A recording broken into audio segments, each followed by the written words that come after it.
Buenos días, profesor Henry Alcides Maximiliano. Soy Alexis Mendoza Pascual, de la carrera de Electricista Industrial. Le voy a explicar la actividad entregable número 1 del curso de Física y Química. Tenemos las indicaciones, luego la situación contextualizada, que nos dice que formamos parte del equipo de colaboradores de la empresa Comutel. Es una empresa especializada en la fabricación, instalación e implementación de torres de comunicación. En la situación 1 tenemos como dato que se instalará 125 torres de comunicación en los distritos de Cusco. Para ello se transportó tubos de acero galvanizado de 8 pulgadas y media de diámetro desde Arequipa a Cusco. Otro dato con que contamos es que se usó el servicio de un camión que demoró 9 horas con 40 minutos en recorrer 513,3 kilómetros.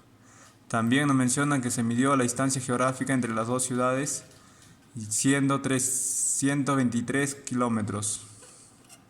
Luego, con la pregunta 1, nos dice si el diámetro interno del tubo de acero galvanizado es de 197,5 milímetros, ¿cuál es el espesor del tubo? Para ello contamos con el dato del diámetro interno, también el diámetro externo, el espesor del tubo, al cual denominamos X, pero el diámetro externo está en pulgadas. Lo pasamos a milímetros, respetando la regla de conversión, obteniendo 215,9 milímetros, el valor del diámetro externo. Luego sabemos también que la suma del diámetro interno más 2 veces el espesor del tubo nos va a dar igual al diámetro externo. Entonces planteamos la ecuación y podemos ver que el espesor del tubo resulta 9,2 milímetros.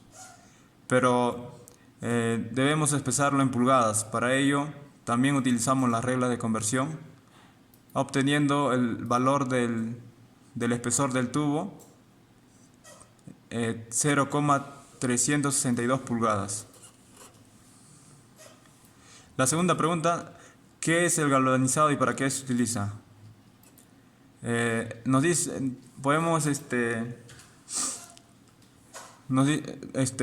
el galvanizado es un proceso que consiste en recubrir el acero y el hierro por una capa de zinc que lo protege de la corrosión atmosférica. El galvanizado se debe su nombre al físico italiano Luigi Galvani, quien comprobó que sus experimentos que un metal puede recubrirse con otro siempre y cuando sea el metal de carga mayor que el que deposite sobre él de carga menor. Lo segundo que podemos mencionar es cómo se realiza el proceso del galvanizado. Este proceso consiste en otorgar una protección superficial de zinc al acero o a otra superficie metálica. El proceso de galvanizado más popular es la galvanización en caliente, también conocido como baño, porque consiste en la inmersión del acero en un baño de zinc fundido a unos 450 centígrados. También tenemos el galvanizado en frío, que consiste en dar a la pieza de acero una capa de pinturas ricas en zinc mediante pistolas o brochas, pero este resultado no es tan duradero como el proceso en caliente. La pregunta C, ¿cuál fue la rapidez del camión? Contamos como dato el tiempo, que es 9 horas con 40 minutos, la distancia en kilómetros, pero para aplicar la fórmula de la rapidez, que es la distancia recorrida entre el tiempo, necesitamos expresar el tiempo en segundos y la distancia en metros. Luego, obteniendo esos resultados, reemplazar en la fórmula, obteniendo 14,75 metros por segundo la rapidez del camión. La pregunta D, ¿cuál fue su velocidad media? Para ello, para utilizar la fórmula de la velocidad media, que es desplazamiento sobre tiempo, En el dato nos mencionaban que el desplazamiento era 323 kilómetros. Para ello necesitamos expresarlo en metros, que vendría a ser 323.000 metros. Entonces reemplazamos esos valores en la fórmula, obteniendo 9,28 metros por segundo, la velocidad media. En la pregunta E nos piden la rapidez y la velocidad que tienen el mismo resultado. La rapidez y la velocidad no tienen el mismo resultado porque son diferentes magnitudes.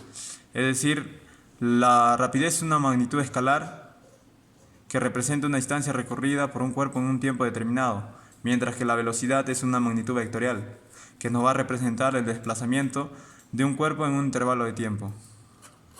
En la situación 2, nos dice que como datos se va a trasladar dos cajas con herramientas. La masa de cada caja con los materiales es 315 kilogramos y la masa de la camioneta es 1,26 toneladas. Ahí tenemos los datos de las medidas y para ello vamos a completar algunas medidas que faltan. Luego también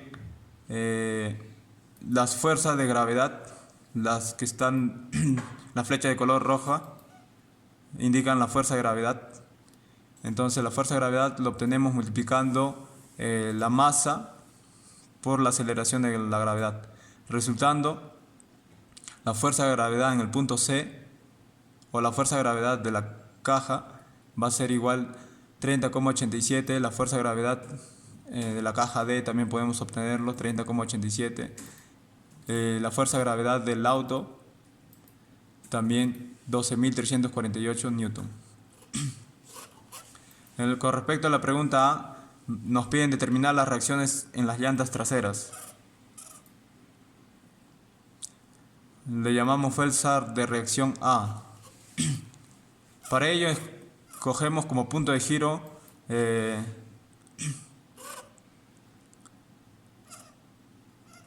el punto B y aplicamos momentos, el cual, como está en equilibrios, la sumatoria de momentos en el punto B va a ser igual a 0.